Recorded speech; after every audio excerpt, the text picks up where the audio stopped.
la une de l'actualité, des grands yeux qu'ont ouvert les collégiens et les élèves de l'école primaire ce matin en faisant leur premier pas au lycée Léopold Bissol, une porte ouverte pour découvrir les filières professionnelles et l'univers du lycée. Un coup de fil tous les matins, voilà comment Shellshare s'occupe de ces personnes âgées isolées. Le dispositif s'appelle Allo Bonjour et depuis le mois dernier, il apporte un peu de réconfort à ceux qui sont seuls. La semaine du handicap a mené les personnes touchées sur le sentier du bonheur. Aujourd'hui, au cœur de la forêt Vatable, ils ont participé à une agréable randonnée, un moment d'évasion en plein air que nous avons partagé avec eux.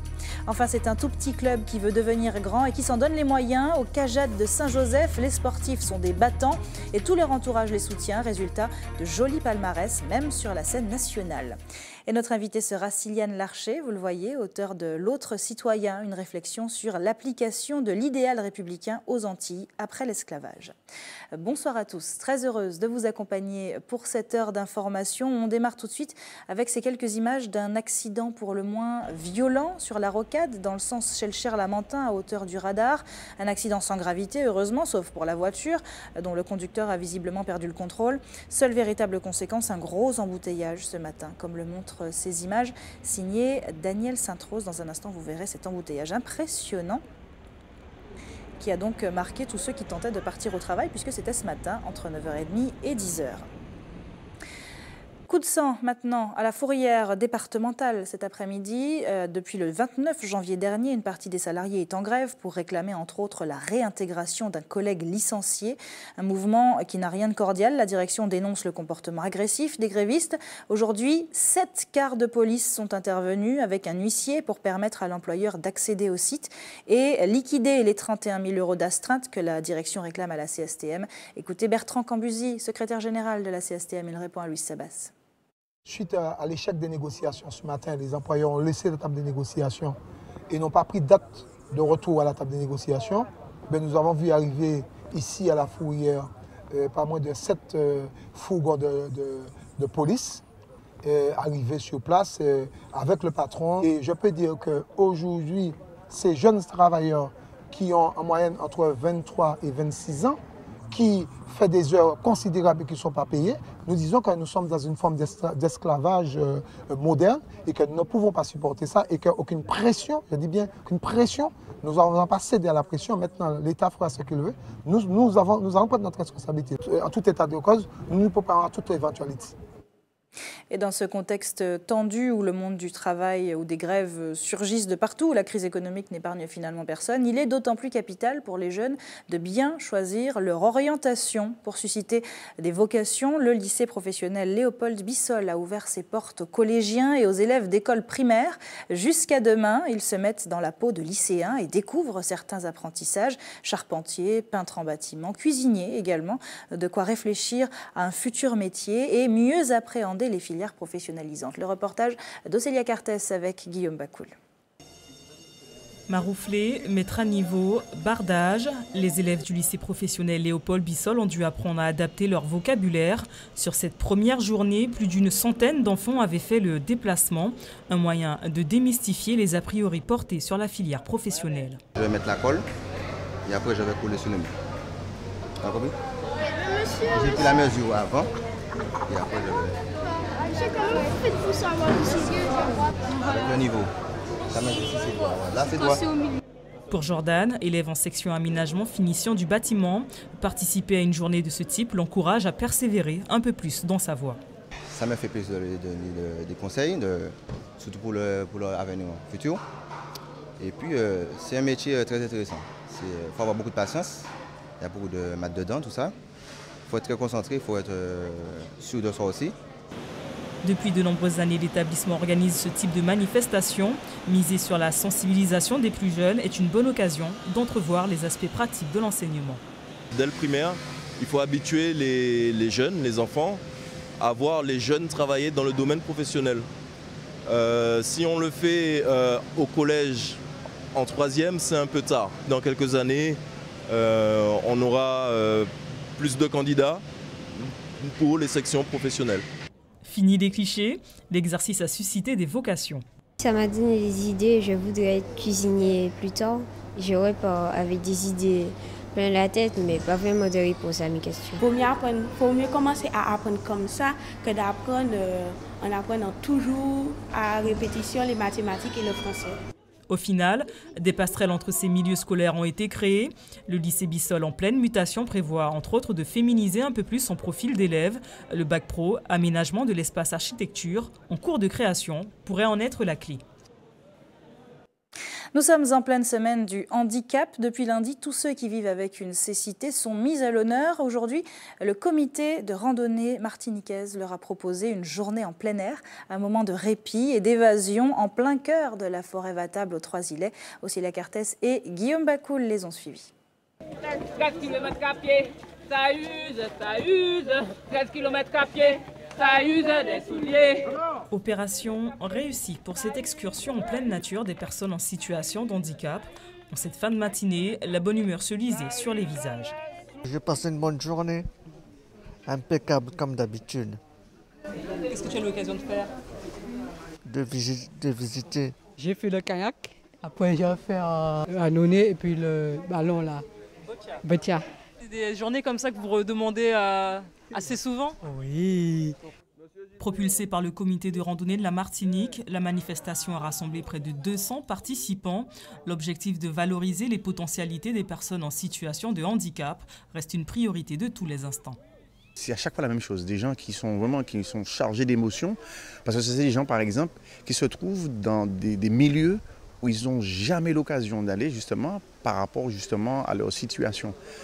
Et ce matériel permet à ces personnes effectivement de se dépasser, de dépasser les limites qu'ils ont par rapport à leur handicap. Plusieurs associations venant en aide aux personnes handicapées comme l'IME Les Fougères ou bien encore l'association des familles de traumatisés crâniens ont participé au rassemblement. Pour Corinne, l'utilisation de la joëlette, ce fauteuil tout-terrain qui facilite l'accès aux chemins de randonnée, est une opportunité à ne pas manquer. C'est pas tout le temps que je fais ça. Mais ça soulage mon doigt de prendre un peu de soleil. C'est la pied. Ce n'est pas la pied, ce sont les fesses. Kayak, boccia, handbike, autant de disciplines auxquelles tous ont pu s'exercer. Prochain rassemblement ce samedi au stade Louis-Achille de Fort-de-France. Et en bref, notez qu'en ce moment, il vaut mieux éviter les exercices en plein air. Madininer annonce un épisode de pollution en cours. La procédure d'information et de recommandation est donc activée pour aujourd'hui et également pour demain, car l'air est mauvais. Évitez donc d'être trop essoufflé, surtout si vous êtes sujet aux difficultés respiratoires. Partons à Schellcher maintenant. Schellcher où depuis février, les personnes âgées sont un peu moins seules. Après les aides à domicile et le passeport santé, le dispositif Allo Bonjour est le dernier né des coups de pouce aux aînés. Il s'agit d'un suivi téléphonique personnalisé quotidien. Du lundi au vendredi, une vingtaine de seniors identifiés comme isolés reçoivent un appel chaque matin. Pour l'heure, c'est encore une simple expérience, mais d'ici avril, Allo Bonjour sera étendu à un plus grand nombre de personnes. Isabelle Ferrière. Allô. Ouais, ça va. Je suis là, je suis à l'attente. Comme chaque matin, Manuel reçoit un appel du dispositif Allo Bonjour. À la suite d'une lourde opération il y a 1 an, il a stoppé toute activité professionnelle. Sans son travail, le lien social s'est rompu. J'ai été opéré en urgence. Et puis après ça, pratiquement seul. Et puis à l'hôpital. Familialement, ça fait longtemps que je vis seul. Il m'appelle assez souvent, enfin tous les matins.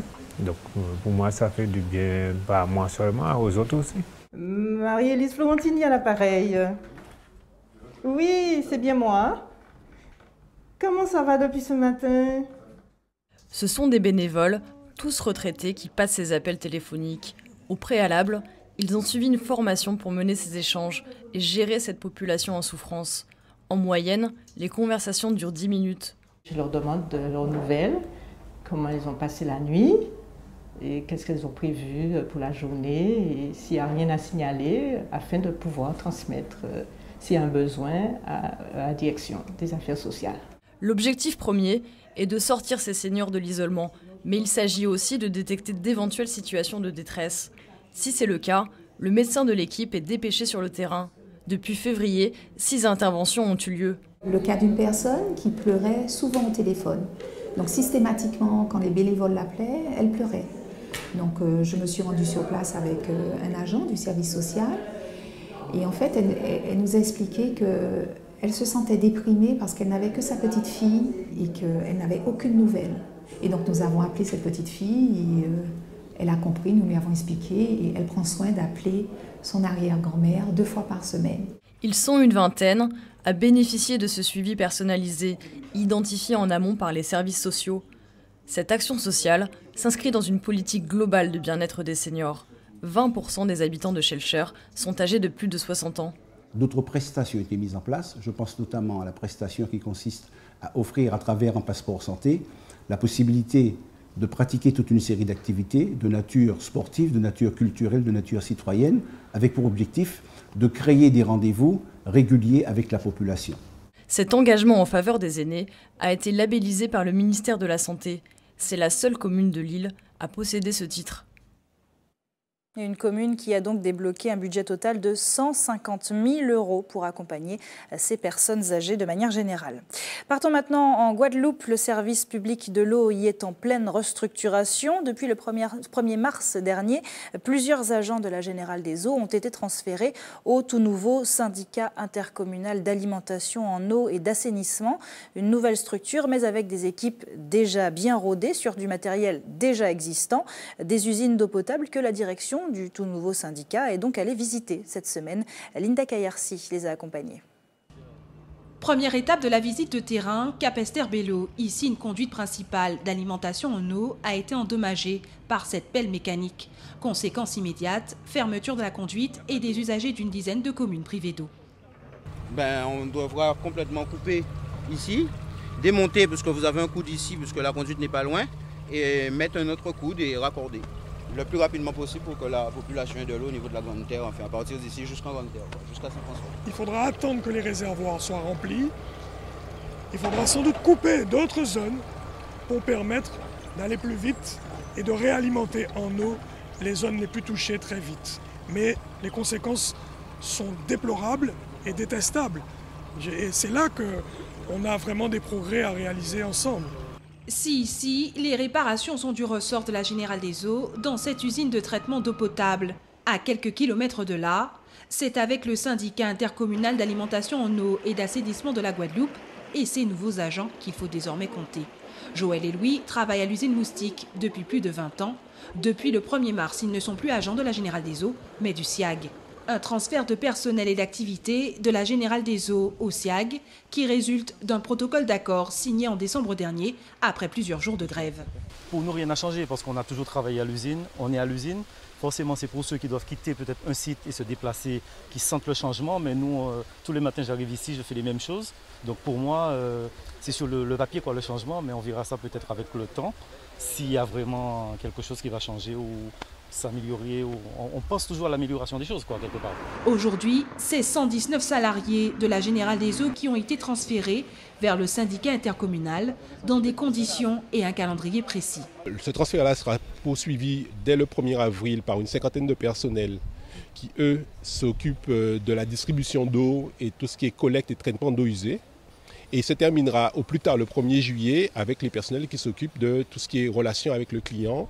Et donc, au total, on aura à peu près 120 personnes qui vont intégrer le SIAG. L'objectif à terme pour le SIAG, mettre les moyens matériels et humains nécessaires afin d'assurer la distribution d'eau potable. Restez avec nous sur ATV. Dans un instant, on ira voir comment on marque le carême au Lamentin avec une marche pénitentielle dans la campagne. Et puis, le JT des communes nous emmènera ensuite à Sainte-Luce où les tout-petits ont éveillé leur sens dans une bibliothèque. Mais avant, c'est aujourd'hui la mi-carême, un temps de pause pour ceux qui le respectent scrupuleusement, à l'instar de ces jeunes Lamentinois dont je vous parlais à l'instant. Dimanche, ils étaient une cinquantaine à marcher en chantant et en priant. Une marche pénitentielle partie du pont de Soudon sur la route du Vert-Pré pour se rendre à la chapelle du quartier. Notre correspondante Camille Joseph était avec eux.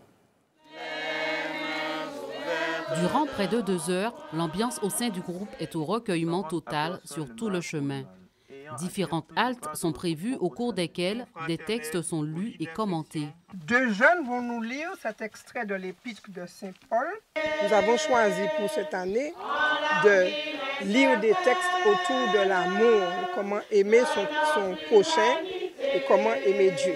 Au niveau du secteur, nous organisons une marche pénitentielle avec les jeunes pour les sensibiliser, leur montrer ce que c'est que le carême. Ce sont des moments de partage, de prière. Donc c'est justement cette partie-là sur laquelle on a accès aujourd'hui. Les jeunes venus nombreux ont eux aussi voulu manifester leur foi en prenant une part active à cette marche pénitentielle. Grâce à ces actions, je peux grandir dans ma foi.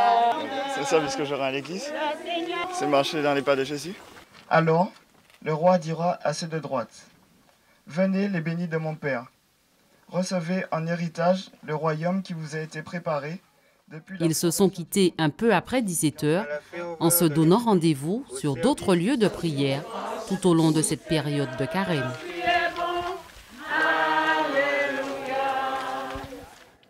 Direction Saint-Joseph à présent, à la découverte du Cajad, un club de judo qui se fait de plus en plus remarquer sur la scène locale mais également sur la scène nationale. Avec des membres assidus et talentueux, elle affiche un palmarès impressionnant. Céline Chalonneau est allée voir cette école des champions. Reportage. Khadija évolue sur cet tatami de judo depuis l'âge de 3 ans. Aujourd'hui champion de Martinique minime, il est un compétiteur né. J'aime le judo et j'aime me confronter à d'autres personnes et tout. J'aime voir à quel niveau je suis. Pour ces jeunes sportifs, la pratique du judo est un atout physique et mental. Leur participation aux compétitions doit leur permettre d'apprendre à surmonter une défaite dans la dignité et accepter une victoire dans ce qu'elle a d'éphémère. Nous avons une catégorie de jeunes un peu agités, mais le judo leur apporte la sagesse, le contrôle de soi, le respect. Et ces valeurs-là sont très recherchées au niveau des parents. Les parents, ils sont souvent le pivot entre l'entraîneur, les coéquipiers, le club et la famille. Une place parfois délicate à gérer. Pour cette maman de 2 judokas, si le jeu en vaut la chandelle, les sacrifices font aussi partie du lot. Il y a des impacts au niveau familial, au niveau même professionnel, puisque quelquefois il faut faire des sacrifices au niveau financier. C'est difficile parce que dès qu'il faut sortir de la Martinique, effectivement, ça demande un certain coût au niveau financier. Donc c'est vrai que moi, en tant que parent, je déplore que le judo ait si peu de visibilité au niveau des médias, parce qu'on a besoin de soutien. Après 20 ans de pratique, aujourd'hui ceinture noire de première dan, médaillé sportif de l'année 2014 à Saint-Joseph, le judo a été une passerelle pour Boris dans ses études, mais aussi dans sa vie professionnelle. J'ai pu, pendant plusieurs années, lier les deux.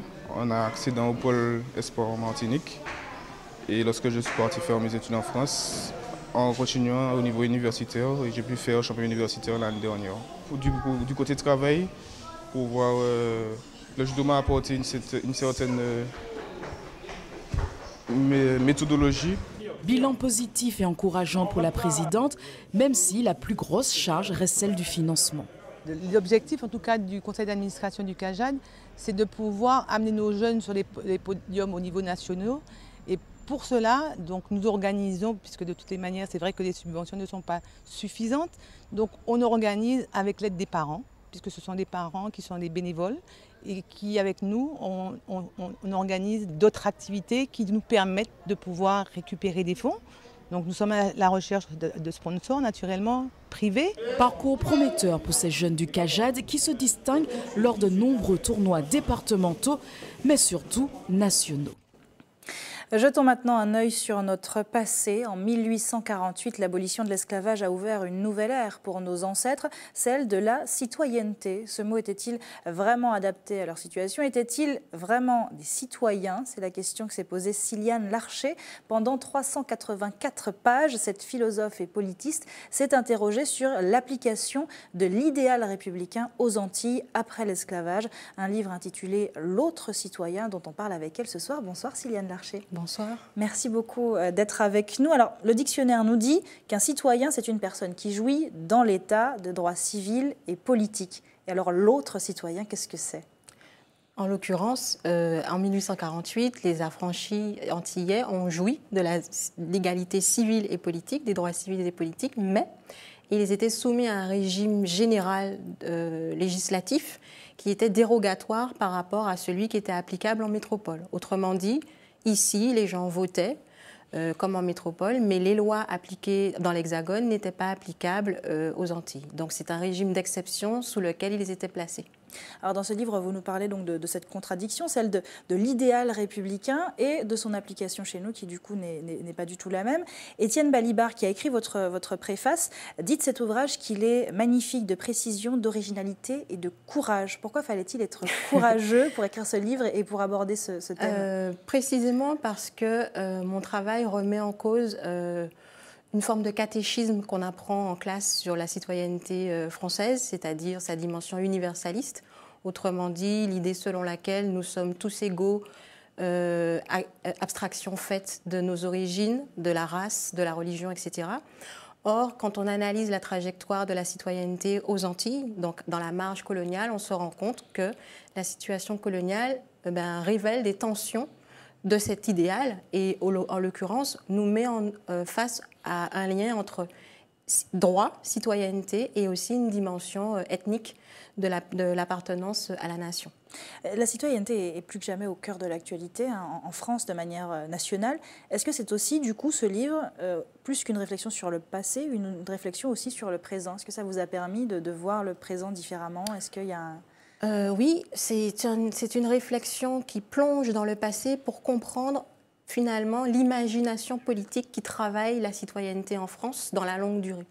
Et ce que ce travail qui est tiré d'une thèse m'a montré, c'est que finalement, il y a une histoire profonde de la manière dont, en France, la classe politique, les élites, considèrent le lien social et le lien politique. Et tous les débats qu'on entend régulièrement sur l'appartenance des descendants d'immigrés comme étant insuffisamment français ou toujours des citoyens douteux, m'a confrontée au fait que cette histoire qui fait écho aujourd'hui, elle est ancienne et en l'occurrence, les anciens esclaves ont été des citoyens sur lesquels pesait un soupçon d'être véritablement à la fois français et citoyens, pleinement. Quand on voit ce livre, je le prends pour lire la 4e de couverture, en 1848, l'abolition de l'esclavage par la Seconde République a libéré des chaînes plus de 250 000 esclaves. On lit cette première phrase et on se dit, encore un livre sur l'esclavage ou encore un livre sur l'après-esclavage, toute la partie coloniale. On se dit, est-ce qu'on n'a pas tout dit? Est-ce qu'il y a un jour où on arrivera à tout dire sur l'esclavage? On n'a pas tout dit. Il y a encore plein de choses à connaître sur l'esclavage précisément. Et en l'occurrence, pour le coup, parce que j'ai aussi une forme d'agacement, un peu comme ce que je sens dans votre question, dans une espèce de manière de voir l'histoire comme sous la forme du radotage, et, si on peut dire. Et en l'occurrence, le livre ne porte pas sur l'esclavage en tant que tel, mais sur la période post-esclavagiste pour ce qu'elle révèle de la conception nationale de la citoyenneté et localement aux Antilles, de l'imagination politique des esclaves et des anciens esclaves, de leurs droits. En l'occurrence, on leur a pas donné des droits, ils ont conquis des droits avec une conception qui était la leur. Quelles ont été les sources de cet ouvrage? Quelle est l'histoire de ce bouquin? C'est un livre qui est tiré d'une thèse de sciences politiques, thèse d'abord née à partir d'un questionnement philosophique, parce que j'ai d'abord une formation de philosophe. Donc la question initiale est née à l'issue d'un DEA de philosophie politique.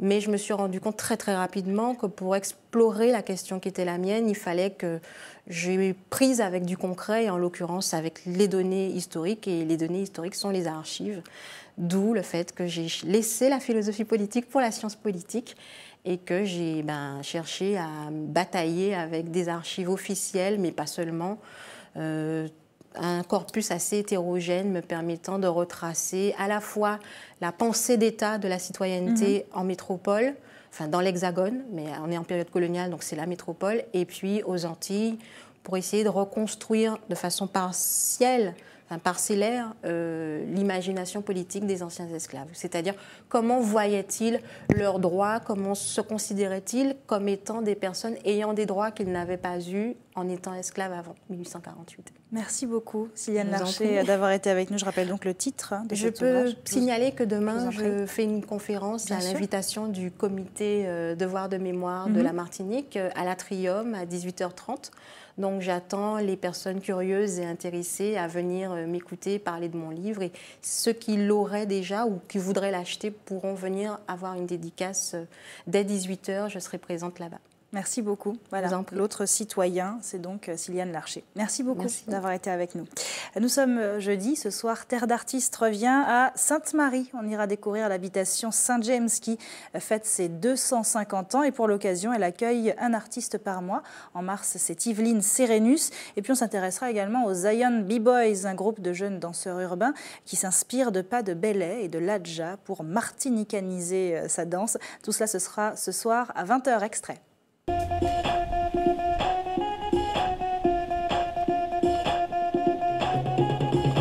Zion B-Boys, c'est un groupe qui est né à l'occasion d'un battle caribéen de b-boying. Et voilà, on est 4 dans le groupe.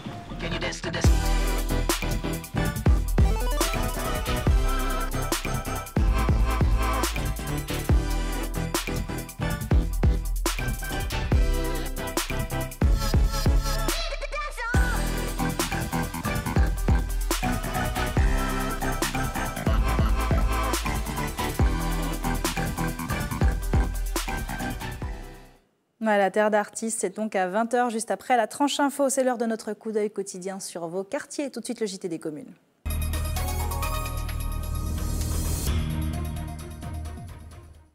Le JT des communes qui commence à la bibliothèque de Sainte-Luce dans le cadre de la grande semaine de la petite enfance qui se termine demain.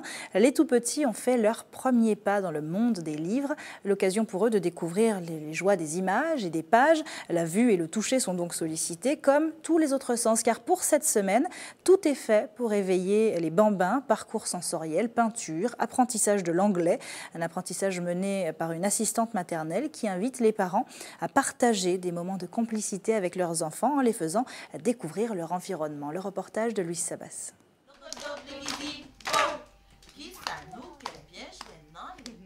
Une rengaine, un conte sur la nature, une gestuelle et une douzaine de petits spectateurs attentifs. Ils se mettent dans la peau de poissons volants, de vaches ou écrevisses de l'histoire qu'il aurait lue. Ces enfants participent à des ateliers d'éveil sensoriel autour de rencontres avec la nature. Pour les parents présents, c'est un bienfait pour le développement des bambins. Ici en Martinique, il y a beaucoup de choses à découvrir et notamment avec la nature. On a un bel environnement, donc ça vaut vraiment le coup de lui faire découvrir tout ça. Puis il adore ça en plus. Ça permet aux enfants de savoir ce que c'est un peu que la collectivité et puis s'amuser avec d'autres enfants, quoi. En fait, ce qu'elle ne voit pas forcément chez la nourrice, ça permet ici d'appréhender une nouvelle façon d'apprendre. Maman et papa sont aussi conviés à participer à cet apprentissage qui a pour théâtre la nature martiniquaise. Une immersion en famille pour grandir ensemble. Certains parents oublient qu'on peut faire plein de choses autour de la nature et donc du coup les enfants ça les épanouit et les parents ils se rendent compte et en fait ils profitent aussi de participer à ces éveils-là en trio avec l'assistante maternelle, l'enfant et le parent pour pouvoir développer et éveiller tout le monde en même temps en fait. Parcours sensoriel avec les différentes matières trouvées dans la nature, jeux, peinture, arts des senteurs. Pendant toute une semaine, ces enfants devraient faire une expérience poussée des sens dont ils font encore l'apprentissage.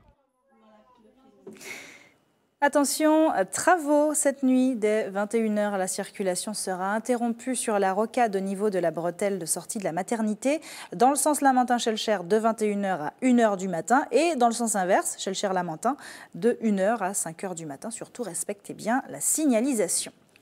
Vendre des bijoux pour voyager, c'est l'idée d'Inès Besnier. Depuis 2 ans, elle s'est installée en Martinique. Une escale, puisque cette aventurière entend bien reprendre son voyage direction le Canada.